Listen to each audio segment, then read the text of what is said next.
Atos 20, versículo 24. Quero aproveitar e saudar também aos nossos irmãos que nos acompanham aí pela live do Facebook.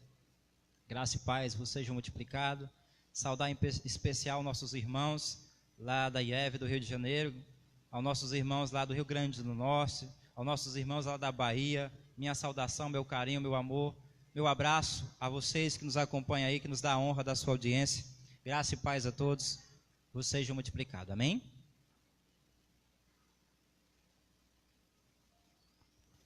E aí, os irmãos gostaram do espaço novo? Hein, Roberta? Amém. A Deus toda a glória, né? Atos capítulo 20, versículo 24. Estamos todos? Diz assim a palavra de Deus. Atos 20, versículo 24. Deixa eu me achar aqui.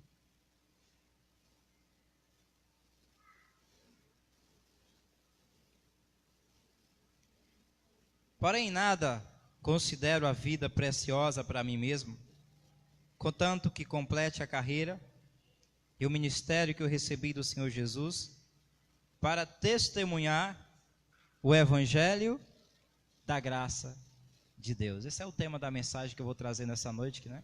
O evangelho da graça de Deus. Ultimamente temos ouvido falar muito de graça. O evangelho da graça, pregamos a graça.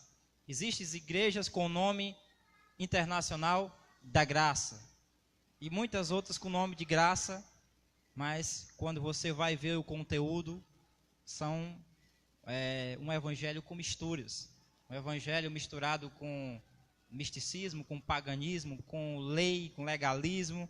Mas de fato e de verdade, quando nós perguntamos aí fora o que é a graça de Deus, alguns até nos respondem de uma forma até coerente, irmã Rosa, sabe? Quando você pergunta, irmão, você sabe o que é a graça de Deus? Muitos até nos respondem de uma forma satisfatória, graça a Jesus. E de fato, a graça é Jesus. Só que Jesus trouxe um evangelho com ele. Jesus trouxe um evangelho que fala a respeito da obra que ele fez. Isso é a graça. Existe algum significado de graça. Os teólogos chamam a graça de favor imerecido. A graça é dar ao homem aquilo que ele não merece. De fato, de verdade, segundo o que nós vamos estudar, nós estávamos sentenciados à morte, a morte física, espiritual e eterna, por causa de um homem nos matou, por causa de Adão, Adão nos prejudicou, veio o segundo Adão, que é Cristo, e trouxe a graça. Nos deu esse favor imerecido, porque segundo o que nós vamos ler, nós não merecíamos, mas a graça de Deus nos alcançou, amém? Então, Paulo recebeu esse evangelho de graça. Pedro, Tiago, João e os demais apóstolos, eles receberam um evangelho de Jesus também, mas Jesus no cumprimento da lei, Jesus nos dias de sua carne. E há uma diferença muito grande entre os que os 12 apóstolos de Jesus de Nazaré ensinavam e entre os que o apóstolo Paulo ensinava. Se você fizer um paralelo entre o que os 12 apóstolos de Jesus de Nazaré ensinavam e entre o que Paulo ensinava, vai entrar em conflito, porque são dois evangelhos totalmente diferentes. Um evangelho que foi voltado aos judeus e há um evangelho que foi voltado ao gentio, a saber, sem barreira, sem separação, sem nacionalidade. Graças a Deus, meu irmão, seja bem-vindo. Então, existem dois evangelhos na Bíblia. Só para os irmãos novos que estão chegando aqui, para ficar bem claro, eu gostaria que você abrisse em Mateus, livro histórico de Mateus, capítulo 10. Não está aqui no esboço, mas é bom a gente colocar, falar e mostrar. Mateus, capítulo 10.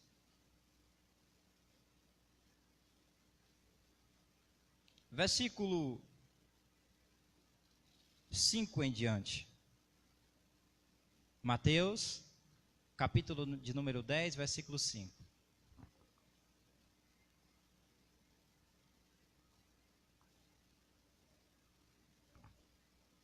Livro histórico de Mateus. Por que nós falamos que Mateus, Marcos, Lucas e João é um livro histórico? Porque de fato são históricos. Mateus, Marcos, Lucas e João narram a história de Jesus nos dias de sua carne até a cruz. Amém? Então, em Mateus capítulo 10, versículo 5, diz assim a palavra: a estes 12 enviou Jesus, dando-lhes as seguintes instruções. Qual foi as instruções que Jesus deu? Não tomeis rumos aos gentios, nem entreis em cidade de samaritanos, mas de preferência procurai as ovelhas perdidas da casa de Israel. Então, as ordens de Jesus de Nazaré, Jesus no cumprimento da lei, as ordens dele foi: olha, irmãos, olha, meus discípulos, não vá aos samaritanos, não entreis em casa de samaritano, não tomei rumos aos gentios. Para quem não sabe o que é gentil, gentil é eu, é você, são todos quanto não nasceram em Israel. Quem não nasceu em Israel é considerado um gentil. Amém? Então a ordem de Jesus foi: não vá aos gentios. Por quê?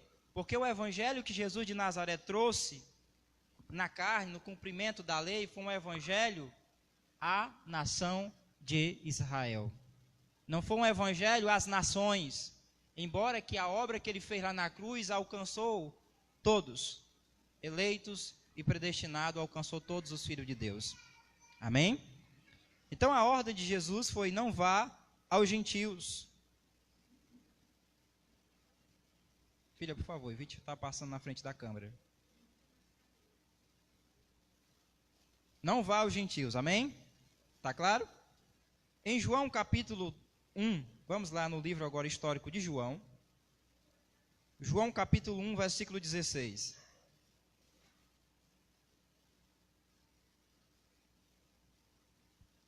João capítulo 1, versículo 16. Quero deixar claro aos irmãos que aqui nós estudamos a Bíblia. Não é um pensamento do pastor fulano, do pastor Deltrano. Aqui nós matamos a cobra e mostramos a cobra. Não é o pau. Não interessa mostrar pau. O pau vai adiantar o quê, né? Tem um ditado aí fora: a gente mata a cobra e mostra o pau. Mas se hoje, aqui a gente mostra a cobra. Mostra, para ser mais claro, desculpa a palavra não acadêmica, como dizia o apóstolo Miguel Ângelo. Mas aqui nós mostramos na Bíblia, mostramos evidências minuciosamente. Amém? Em João capítulo 1, voltando aqui um pouco ao raciocínio, estou tratando a respeito do Evangelho da Graça, o Evangelho que foi revelado a Paulo. Eu dizia que quando se pergunta aí fora o que é a graça de Deus, algumas pessoas nos respondem até de uma forma satisfatória. A graça é Jesus, de fato, baseado aqui no que vai dizer João, no capítulo 1, versículo 16, ele vai dizer assim, ó: porque todos nós temos recebido da sua plenitude, graça sobre graça. Então João, ele reconhecia que em Cristo estava ali a plenitude da graça. Estava a graça materializada na pessoa de Jesus de Nazaré. Versículo 17. Porque a lei foi dada por intermédio de Moisés, a graça e a verdade vieram por meio de Jesus Cristo. Então a lei foi dada ou foi terceirizada por Moisés, a graça veio por meio de Jesus Cristo. Mas até então parece um paradoxo, parece uma contradição. Por quê? Porque eu acabei de dizer que Jesus de Nazaré, nos dias de sua carne, ele não trouxe a graça, ele não ensinou a graça, ele não disse aos irmãos, aos discípulos: não vá aos gentios. Mas como pode ser isso? Ou seja, Cristo era a própria materialização da graça em pessoa. Entretanto, era necessário que ele cumprisse toda a lei para remover a primeira aliança, para estabelecer a segunda, a saber, a graça de Deus. Então, enquanto Jesus não foi morto, sepultado e ressuscitado ao terceiro dia, a graça ainda não estava em vigor. Existiam algumas evidências da graça, mas a graça ainda não tinha sido revelada por completo. Estão entendendo, irmãos? Tá claro? Alguma pergunta vocês podem ficar à vontade para perguntar, tá bom? Então vamos continuar. A graça é Jesus. Mas o que muitos não sabem é que o que muitos não sabem é o que Jesus veio fazer nesse mundo. O que foi que Jesus veio fazer? Primeiramente, ele veio trazer a graça. Amém? Lá em João ele disse, olha, porque todos nós temos recebido a sua plenitude, graça sobre graça, porque a lei foi dada por Moisés. A lei era de Moisés. Foi dada a Moisés, a uma nação específica, a saber, o povo de Israel. A graça e a verdade veio por meio de Jesus Cristo. Era necessário Cristo vir, era necessário Cristo morrer naquela cruz e era necessário Ele ressuscitar. Amém? Então, o que Jesus veio fazer nesse mundo? Vamos ver em Lucas capítulo 19, versículo 10, por favor. Livro histórico de Lucas. Lucas capítulo 19, versículo 10. Lucas 19, versículo 10.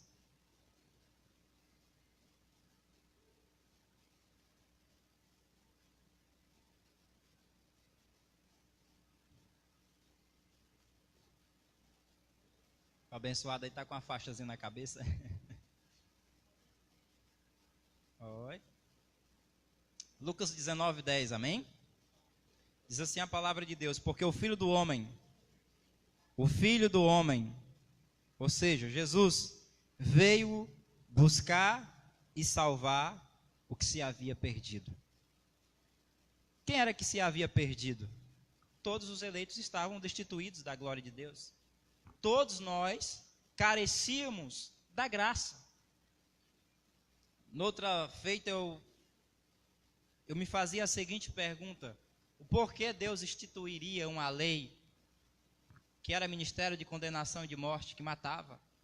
Porque Deus instituiu uma lei que serviu para avultar o pecado? Porque Deus colocou uma lei que apontava, que condenava, mas que não justificava o homem? Depois Deus me revelou e eu entendi que a lei serviu para nos mostrar que nós éramos pecadores, que nós carecia de um Salvador, que era Cristo. Eu dizia noutra feita que a lei era como um espelho. Se você chegar diante do espelho, o espelho ele vai mostrar os teus defeitos, ele vai mostrar os teus defeitos, as tuas imperfeições. O espelho é verdadeiro, não é, Roberta? E as mulheres gostam do espelho, né? Chega lá e o espelho mostra, se tiver uma espinha aqui, ai. A lei era semelhante a um espelho, ela mostrava os teus defeitos e as tuas imperfeições, mas a lei não tratava, a lei não regenerava o homem. Quanto mais se dava a lei, mais avultava o pecado. Quanto mais lei, mais transgressões. Quem está entendendo, diga amém. A graça, que é um pacto superior, ela nos trata, ela veio, ela mora em nós. Por isso que Paulo vai dizer: Cristo em nós é a esperança da glória. Porque a graça ela regenera de dentro para fora. A graça educa a pensar, a falar e a agir. Amém? Então, Jesus veio a esse mundo para buscar e salvar os que se haviam perdido. Vamos ver o que disse o apóstolo Paulo em Romanos, capítulo de número 3, versículo 23.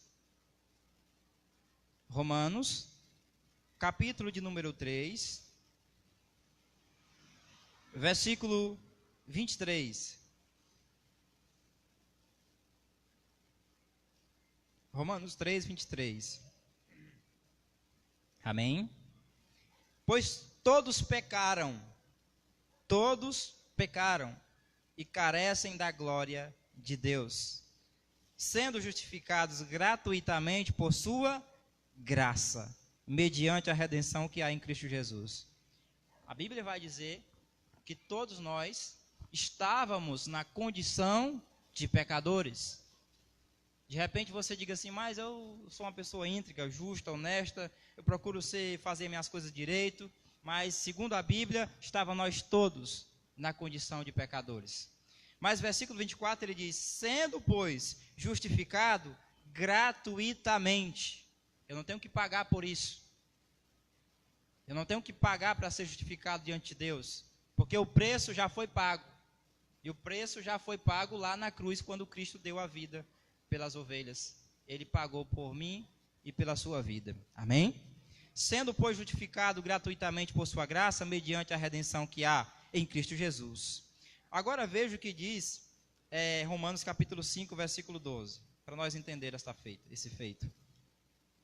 Romanos 5, 12. Amém? Portanto, assim como por um só homem entrou o pecado no mundo, e pelo pecado a morte, assim também a morte passou a todos os homens. Diga, a morte passou a todos. Então nós estávamos mortos. Mortos como? Espiritualmente falando. Se Cristo não tivesse vindo, quando nós perecêssemos na nossa matéria física, nós ficaríamos lá sentenciados no pó. Não tinha esperança, sem Deus, sem esperança de uma vida eterna. E o que nos garante a vida eterna é Cristo ter vindo a este mundo. É Cristo ter morrido naquela cruz. Foi Ele que nos abriu um novo e vivo caminho. E esse novo e vivo caminho não é mais a lei de Moisés. Esse novo e vivo caminho é Ele mesmo, é a graça. Amém? Ele. Portanto, assim por um só homem entrou o pecado no mundo, e pelo pecado a morte, assim também a morte passou a todos os homens, porque todos pecaram. Versículo 13. Porque até o regime da lei havia pecado no mundo, mas o pecado não é levado em conta quando não há. Pecado não é levado em conta quando não há. Se não há lei, não há pecado. Se não há pecado, não há transgressão. Né, irmã Sandra? Os sábios entenderão, né? Versículo 14. Entretanto, reinou a morte desde Adão até Moisés. A morte reinou desde Adão até Moisés, mesmo sobre aqueles que não pecaram, a semelhança da transgressão de Adão, o qual prefigurava aquele que havia de vir. Então veja que Adão era uma figura de alguém que haveria de vir, e esse alguém que haveria de vir era Cristo. O primeiro Adão nos matou, o primeiro Adão nos desgarrou, o primeiro Adão nos separou de Deus. O segundo Adão, que é Cristo, veio e nos reconciliou, nos deu vida e vida plena, e vida e abundância. Hoje nós temos a certeza no nosso coração que se nós partirmos agora, o céu para nós é um limite. Está correta essa frase? Mais ou menos isso aí, né? Então, prefigurava aquele que havia de vir. Todavia não é assim, versículo 15. Todavia não é assim o dom gratuito como a ofensa, porque se pela ofensa de um só morreram muitos, muito mais a graça de Deus, o dom pela graça de um só homem, Jesus Cristo, for abundante sobre muitos. Versículo 16. O dom, entretanto, não é como o caso que um somente pecou, porque o julgamento derivou de uma só ofensa, para a condenação, mas a graça transcorre a muitas ofensas para a justificação. Então veja bem aqui, olhe para mim para você entender. Paulo está dizendo que o dom, entretanto, não é como o caso que somente um pecou, logo todos pecaram. Ele está dizendo que da mesma forma que derivou o pecado, a ofensa sobre um só, ou seja, Adão pecou, logo todos se tornaram pecadores, não foi assim? O pecado foi imputado como de goela abaixo, como dizia o meu amigo Cláudio Pereira. Da mesma forma que o pecado foi imputado, veio a graça sobre nós. O que é que significa isso, irmã Sandra? Que a salvação não está condicionada a um ato de eu frequentar uma casinha que se chama de igreja. A salvação não está condicionada ao ato de eu botar uma Bíblia debaixo do braço e ir aos domingos à missa, ou culto, ou à mesquita religiosa, ou à sinagoga. Diz que da mesma forma que foi imputado o pecado, a graça também foi imputada na nossa vida. Quem é salvo, é salvo. Quem é filho, e filho para sempre. De repente, há pessoas que dizem assim, mas como pode? Fulano de tal, ele não frequenta a igreja, a casinha religiosa, e você diz que ele é salvo? Se ele for um eleito, é. Porque a salvação não é por obras, é por graça. E graça é um favor imerecido. Não é porque a gente merece. Será que Deus tem filhos prediletos? Agora, o que é que eu creio? Que uma vez que a graça de Deus nos é revelada através do Evangelho, e o Evangelho vai nos educar a viver como um salvo. O Evangelho vai nos educar a viver como um filho. E como filho, eu tenho que agradar o meu Pai. A lei está aqui escrita na nossa mente e no nosso coração, não é assim? A lei de Moisés findou, Hoje nós temos leis que foram escritas na nossa mente, no nosso coração. Não tem nenhuma lei dizendo que eu tenho que honrar a minha mãe ou meu pai, mas a gente já nasce com isso impregnado em nós. Sabemos que temos que honrar nossos pais, nossas mães. Quem nos ensina isso? A graça que está aqui impregnada na minha mente, no seu coração. O amor de Deus que foi derramado em nossas vidas. Amém? Mas vamos continuar a leitura. Versículo 17. Se pela ofensa de um, por meio de um só, reinou a morte, muito mais os que recebem a abundância da graça. O dom da justiça reinarão em vida, por meio de um só, a saber, Jesus Cristo. Então ele está dizendo, se pela ofensa de um, e por meio de um, que foi o caso que Adão pecou, logo todos pecaram, reinou a morte sobre muitos, ou sobre toda a raça humana, muito mais os que recebem a abundância da graça, o dom da justiça, reinarão em vida por meio de um, a saber, Jesus Cristo. Versículo 18. Pois assim como por uma só ofensa veio o juízo sobre todos os homens para a condenação, assim também, por um só ato de justiça, veio a graça sobre todos os homens para a justificação que dá vida. Vocês estão entendendo, irmão, a profundidade disso? Um pecou, logo todos pecaram. Aí veio Jesus, que prefigurava o segundo Adão, morreu naquela cruz, enquanto um nos matou, o outro veio para nos dar vida, para nos salvar. Um nos desgarrou, o outro nos reconciliou. Isso é de uma profundidade tremenda. Amém ou não amém? Versículo 19. Porque, como pela desobediência de um só homem muitos se tornaram pecadores, assim também, por meio da obediência de um só, muitos se tornaram justos. Versículo 20. Sobreveio a lei para que avultasse a ofensa, mas onde abundou o pecado, superabundou a graça. Onde abundou o pecado, superabundou a graça. A graça foi superior ao pecado. A graça avultou, a graça superabundou, foi superior. Por isso nós costumamos dizer que a graça de Deus é um pacto superior. Quem está entendendo, diga amém. Se você não está entendendo, me pergunte que eu vou explicar de novo. Está entendendo, abençoado? Quase nada, mas está dando certo, né? Brincadeira. Então a graça é um pacto superior. Vamos ver por que a graça é um pacto superior. Porque enquanto na lei a lei era escrita em tábuas de pedras, né? A lei não foi escrita lá, os 10 mandamentos, em tábua de pedra, né, moça? Não foi? Moisés subiu lá o monte. Você deve ter visto aí até nas historinhas, né? Agora também teve o filme, os 10 mandamentos, né? Então Moisés foi lá no monte, recebeu as 2 tábuas de pedra. E Deus, segundo a Bíblia, escreveu lá naquelas tábuas e deu os 10 mandamentos a Moisés. Só, olha o que Paulo vai dizer aqui em 2 Coríntios. 2 Coríntios, capítulo 3, versículo 6 em diante. Vamos ver agora o porquê que a graça é um pacto superior. Perdão, 2 Coríntios, capítulo 3, versículo 6, vamos ler do 5. 2 Coríntios 3, 5.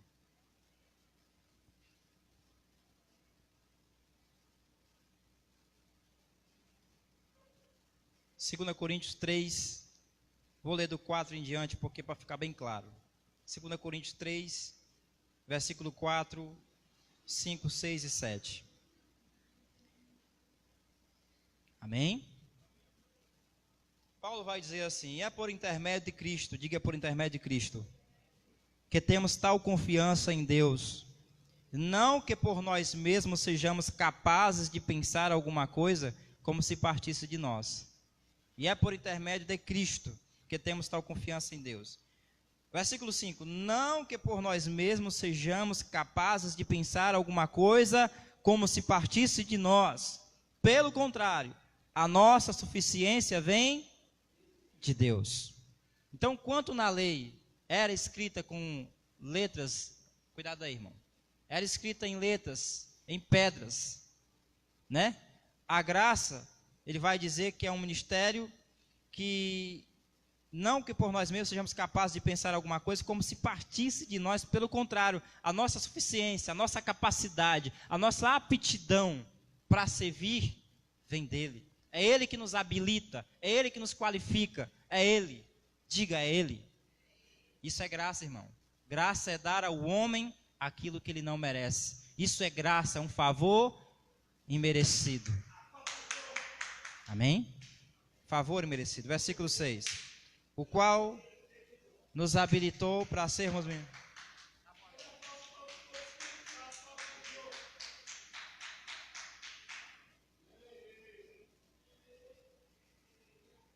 Versículo 6. O qual nos habilitou para ser ministro de uma nova aliança, não da letra, mas do Espírito, porque a letra mata, mas o Espírito vivifica. Então essa letra que foi dada a Moisés em pedras, que foi escrita em pedras, essa letra matava. O exemplo clássico disso é daquela mulher que foi pega em adultério. Todos sabem a história da mulherzinha que foi pega em adultério, né? E os fariseus, os saduceus, trouxeram ela perante a cúpula da religião, ou seja, a cúpula trouxe ela perante Jesus e disse assim, olha, a lei de Moisés, aquela mesma lei que foi escrita lá em tábuas de pedra, disse, olha, diz que tem que apedrejar ela até a morte. Veja como a lei era severa, era rígida. E o interessante é que, onde é que estava o homem dessa história, né? Veja que como é que eu posso dizer, o imperialismo ou o machismo já imperava, sabe? Trouxeram uma mulher, mas cadê o homem? A Bíblia não relata. Só sabe que trouxeram a mulher e disse, a lei diz que tem que matar. E Jesus respondeu, aquele que não tiver pecado, aquele que nunca errou, que atire a primeira pedra. Disse que foram dos mais velhos, os mais moços foram se retirando. Diante daquela mulher estava um que poderia ter apedrejado ela, que era Cristo, ele não tinha nenhum pecado. Mas sabe o que foi que ele usou? O amor e a misericórdia. Jesus usou a graça, ou seja, deu a ela o que ela não merecia, porque segundo a lei ela merecia a condenação e a punição era a morte. Amém? Versículo 7. Obrigado, meu irmão. Se o ministério da morte, gravado com letras em pedras, se revestiu de glória, ao ponto dos filhos de Israel não poderem fitar a face de Moisés, por causa da glória do seu rosto, ainda que desvanecente, como não será de maior glória o ministério do Espírito? Porque se o ministério da condenação foi glória, em muito maior proporção será o ministério, ou glorioso, será o ministério da justiça. Então veja que a graça é um pacto superior em vários aspectos. Enquanto um foi escrito em letras, em tábuas de pedras, a graça, ela é um pacto espiritual, não é um pacto palpável, é algo espiritual. Nós podemos ver isso mais claro aqui na carta aos Hebreus, no capítulo 8, versículo 6. Vamos lá. Hebreus, capítulo de número 8, versículo 6.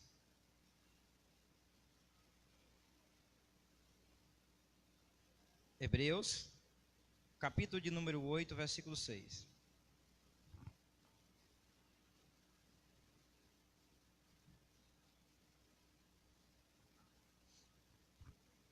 Hebreus 8, 6. Ter ficado ali na porta ali, irmão Cício e Teles.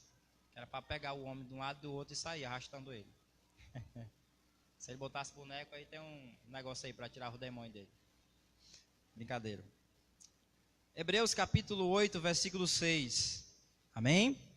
Olha o que diz a palavra. Agora, com efeito, obteve Jesus ministério tanto mais excelente, quanto é ele também mediador de superior aliança instituída com base em superiores promessas. Então, a palavra vai dizer que agora, naquele tempo, né, quando Paulo estava escrevendo essa carta, ele vai dizer que obteve Jesus um ministério mais excelente ao que era o da lei de Moisés. Se você pegar a carta aos Hebreus, Paulo, nós cremos que foi Paulo que escreveu, ele vai fazer um paralelo entre a lei e a graça. Ele vai estar sempre mostrando que a graça é um pacto superior ao pacto da lei. Para quem não sabe o que é pacto, é a aliança, tá bom? Versículo 7. Porque se aquela primeira aliança tivesse sido sem defeito, de maneira alguma estaria sendo buscado lugar para uma segunda. E de fato, repreendendo-os, diz: eis aí vem dias, diz o Senhor, em que firmarei nova aliança com a casa de Israel e com a casa de Judá. Isso aqui já estava escrito já no antigo pacto, na velha aliança, lá em Joel, que Deus já tinha profetizado, que eis que vem dias, diz o Senhor, em que firmarei nova aliança com a casa de Israel e com a casa de Judá. E aqui o escritor, os hebreus, está ratificando, está evidenciando o que estava escrito lá na antiga aliança. Versículo 9. Não segundo a aliança que eu fiz com seus pais, no dia que tomei pela mão, para os conduzir até fora, a terra do Egito. Pois eles não continuaram na minha aliança, e eu não atentei para eles, diz o Senhor. Versículo 10. Porque esta é a aliança que firmarei com a casa de Israel, depois daqueles dias, diz o Senhor. Na sua mente imprimirei as minhas leis, e também sobre o seu coração escreverei. Eu serei o seu Deus, e eles serão o meu povo. Não ensinará jamais cada um ao seu próximo, dizendo: conhece o Senhor, porque todos me conhecerão, desde o menor até o maior. Pois para com suas iniquidades usarei de misericórdia, e dos seus pecados jamais me lembrarei. Eita! Vocês perceberam a grandiosidade disso? Porque na lei, se você fizesse 99,9% e deixasse 1% de cumprir, você era culpado de todos. Agora vem Cristo e estabelece uma nova aliança de melhores e superiores promessas, e Ele está dizendo: olha, essa lei agora eu vou escrever na tua mente e no teu coração. Tem mais. Pois para com suas iniquidades usarei de misericórdia, e dos seus pecados jamais me lembrarei. Por isso que Deus não nos vê como pecadores. Embora nós sejamos cheios de defeitos na carne, mas o nosso espírito, ele é perfeito. Porque lá na cruz, a Bíblia vai dizer aqui em Hebreus capítulo 10, versículo 14, que com a única oferta do corpo de Cristo, o Cordeiro de Deus que foi imolado, lá Ele estava nos aperfeiçoando. Na cruz nós fomos salvos, na cruz nós fomos abençoados, na cruz nós fomos perdoados, na cruz nós fomos justificados. Por isso que Paulo vai dizer: certamente a palavra da cruz, irmãos, isso era loucura para aqueles que se perdem, mas para nós que somos salvos é o poder de Deus. Amém? Do seu pecado jamais me lembrarei. Mas de repente há quem diga: irmão, falar isso não é muito perigoso? Né, irmã Sandra? Não dá assim uma vazão para vivermos uma vida de qualquer jeito ou de qualquer maneira? Não nos dá vazão para viver uma vida leviana? Visto que ele está dizendo: ó, de seus pecados jamais me lembrarei. Deus não te vê na carne. Infelizmente, esse é o risco que nós corremos quando falamos e pregamos a verdade. Por quê? Cada um vai dar conta da sua vida a Deus. O meu ministério não é de condenação. O meu ministério é de reconciliação. Isso faz uma diferença. Cada um vai tratar com Deus. Cada um vai dar conta da sua vida a Deus. Amém ou não amém? Esse é um risco que nós corremos por dizer a verdade. Mas a verdade tem que ser dita. Deus não te vê como um pecador. Deus não te vê na carne. Deus te vê no Espírito. Olha o que disse Gálatas capítulo 5, versículo 1. Epístola de Paulo aos Gálatas, capítulo de número 5, versículo 1. Gálatas capítulo 5, versículo 1. A minha luta e a luta de Paulo era para que a igreja progredisse. A luta de Paulo era para que os irmãos se tornassem adultos, irmã. Sabe? Adulto. E um adulto, ele sabe o que é certo e o que é errado. Sabe ou não sabe, irmã? Então isso é nós. É entre nós e Deus. Gálatas capítulo 5, versículo 1. Amém? Para a liberdade foi que Cristo nos libertou. Permanecei, pois, firmes, e não submetais de novo a jugo de escravidão. A Bíblia está dizendo, eu creio no que está escrito, que Cristo, para a liberdade, foi que Ele me libertou. Eu sou livre, você é livre, nós somos livres. Amém? Cada um vai dar conta da sua vida a Deus. Eu não quero saber do que você faz ou deixa de fazer. Você é entre você e Deus, você tem um acesso. Eu não sou seu mediador, eu não sou seu intercessor. Só há um mediador entre Deus e os homens, a saber, Jesus Cristo. Amém? Para a liberdade foi que Cristo vos libertou, permanecei, pois, firmes, e não submetais de novo a jugo de escravidão.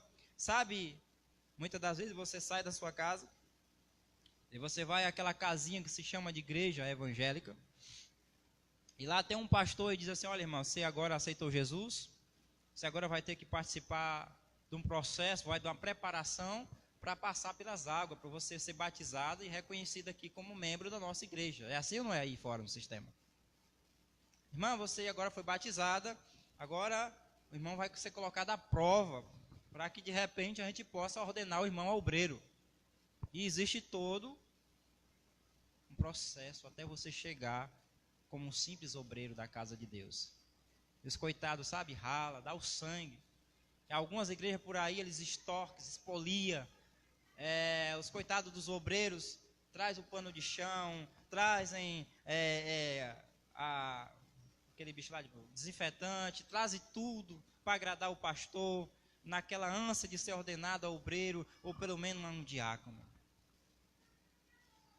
E aí, os homens que se dizem de Deus, que estão na frente do trabalho, se acham, sabe? Alguns chegam lá, já tem lá o estacionamento do carro do pastor e já tem um irmão na porta para abrir a porta para o bichinho. É uns verdadeiros popstars do meio gospel. Não é porque agora tudo virou gospel. Mas aí você vai para a Bíblia e você vê Jesus Cristo, que Ele é o nosso maior exemplo. Ele disse, olha, as raposas tem covis, as aves do céu têm ninho, mas o Filho do Homem não tem onde reclinar a cabeça. Você vê Jesus dando um exemplo de humildade ali, lavando os pés dos discípulos. Você vê o exemplo maior, do maior homem que já andou nessa terra, que foi Jesus Cristo, dizendo, eu não vim para servir. Eu não vim para ser servido, eu vim para servir. Para que maior exemplo do que esse? Então, não pense vocês que ser pastor é respaldo para que a gente venha ser bajulado, ser servido. É claro que a gente se serve uns aos outros em amor. Isso é recíproco. Mas o pastor tem que ser o que mais serve. O pastor tem que ser o que mais dá exemplo. Quando eu falo pastor, não é porque eu seja o pastor, mas eu estou pastor nesse momento. Pastor dos pastores, só há Jesus. Mas aqui nesse momento eu estou pastor, porque eu estou pastoreando vocês.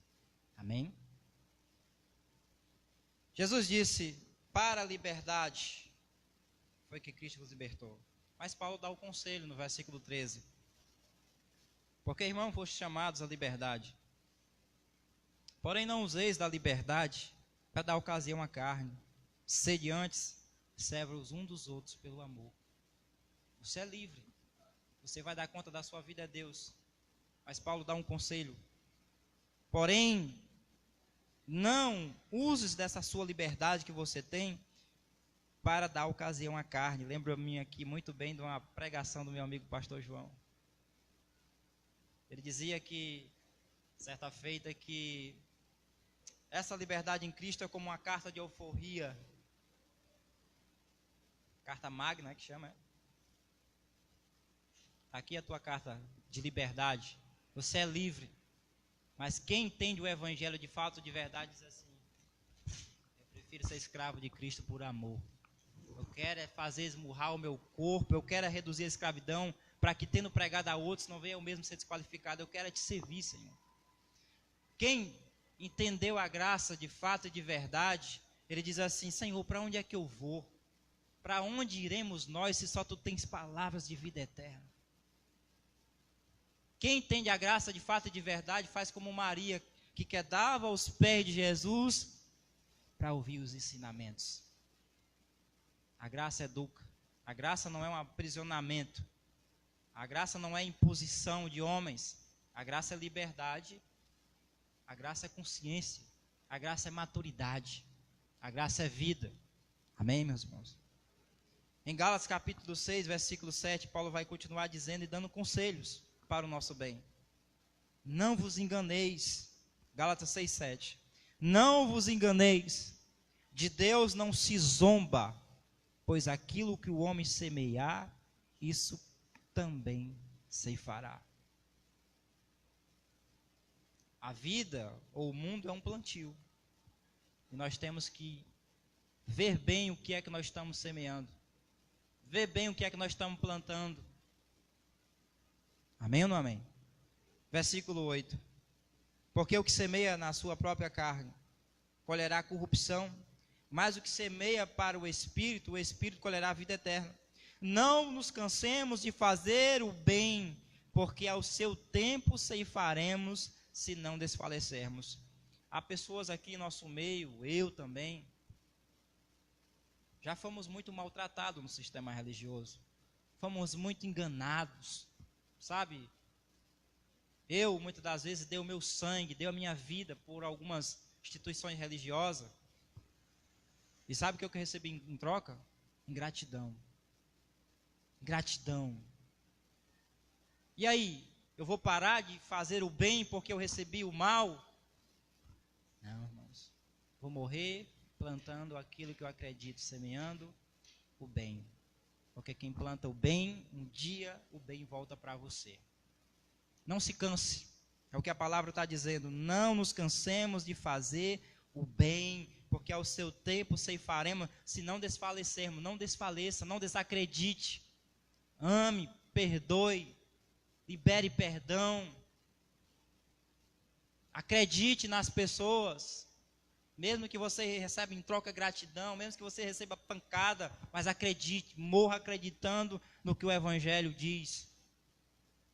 Porque isso amontoará brasa viva sobre a cabeça daqueles que praticam o mal. Amém, irmãos? Versículo 10. Por isso, enquanto tivermos oportunidade, façamos o bem a todos, mas principalmente o da família da fé. Façamos o bem. Não olhe a quem, sabe? Semeie, plante, ajude, levante. Isso resplandecerá a sua luz como a alva. É o que diz o salmista Davi, né? E o sol como ao meio-dia. Em Romanos, para concluirmos, eu quero terminar dizendo a vocês o seguinte. Eu creio que quando a graça de Deus ela é entendida, o pecado, a devassidão, a vida leviana, ela perde a graça diante de tão grande salvação que a nós foi revelado. O pecado perde a graça. Olha o que Paulo diz em Romanos capítulo 6, versículo 1. Romanos capítulo 6. Romanos 6, versículo 1 em diante.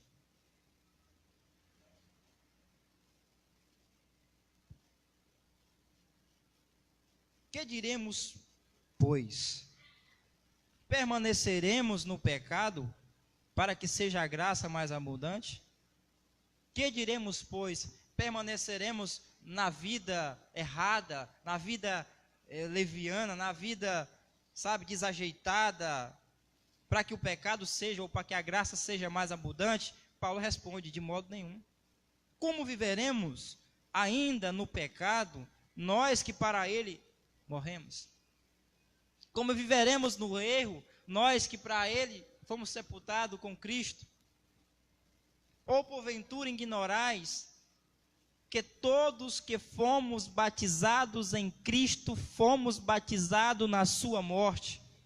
Fomos, pois, sepultados com ele na morte pelo batismo, para que, como Cristo foi ressuscitado dentre os mortos, pela glória do Pai, assim também andemos nós, em novidade de vida. O nome disso é convenção. Né, irmã Sandra? Você que é teóloga aí, tá certa a palavra? Convenção é convenção. Conversão, né? É um giro de 360 graus, é virar à esquerda, ou virar à direita, sabe? É mudar, ó. Se você estava andando numa vida errada, mude. Irmão, e se eu não mudar? Deus lhe corrige. Se eu continuar no erro, Deus lhe disciplina. E se eu continuar, se eu for um cara teimoso, Deus lhe mata. Deus mata, pastor? Mata. É sério. Se você quiser respaldo bíblico, eu lhe dou. Como continuaremos no pecado, nós que morremos para o pecado? Versículo 6. Sabendo isto, que foi crucificado com ele o nosso velho homem, para que o corpo do pecado seja destruído, e não sirvamos mais ao pecado como escravos, porque quem morreu está justificado do pecado. Nós estamos justificados. Ora, se já morremos com Cristo, cremos que também com ele viveremos.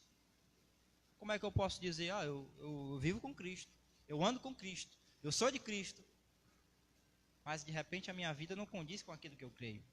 Então, sabe como é o nome disso? Paradoxo entre aquilo que eu creio e aquilo que eu vivo. Contradição entre aquilo que eu prego e aquilo que eu vivo. Não pode. Eu não posso dizer que eu sou uma coisa e viver outra coisa. É o velho ditado diz assim: faça o que eu digo, mas não faça o que eu faço. É assim, irmão Teles, que diz, é? Você que é ancião aqui da igreja. Faça o que eu digo, faça o que eu mando, mas não faço o que eu digo. É, mais ou menos assim. Então não pode. Isso é um paradoxo entre aquilo que eu prego. Por isso que Paulo disse: eu esmurro o meu corpo e reduzo a escravidão, para que eu, tendo pregado a outros, não venha eu mesmo ser desqualificado. Amém ou não amém? Glória a Deus. Versículo 11. Assim também vós, considerai-vos mortos para os pecados e vivos para Deus em Cristo Jesus. Não reine, portanto, o pecado em vosso corpo mortal, de maneira que obedeçais às suas paixões, nem ofereçais cada um dos vossos membros, o seu corpo, ao pecado, como instrumentos de iniquidade, mas ofereçai-vos a Deus como ressurretos dentre os mortos, e os vossos membros a Deus como instrumentos de justiça. Porque o pecado não terá domínio sobre vós, por não estar debaixo da lei, e sim debaixo da graça. Tem pessoas que não gostam, mas eu quero que você faça isso mesmo sem gostar. Olhe para o teu irmão da direita e da esquerda assim: o pecado não tem domínio sobre a tua vida. O pecado não tem domínio sobre a tua vida. O pecado não tem domínio sobre a tua vida, Tiago. Por quê? Porque você não está debaixo da lei, e sim debaixo da graça.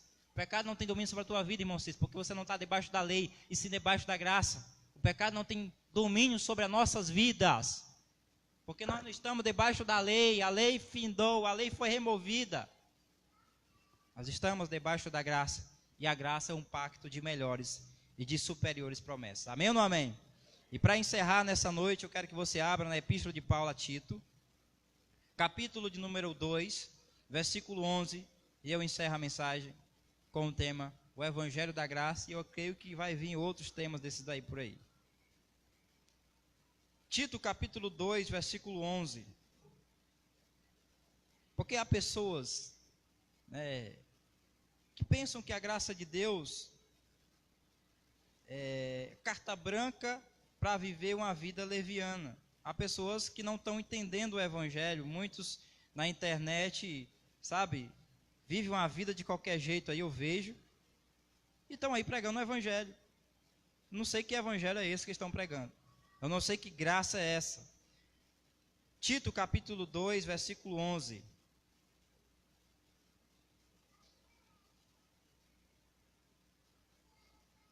Tito fica depois de 2 Timóteo, amém?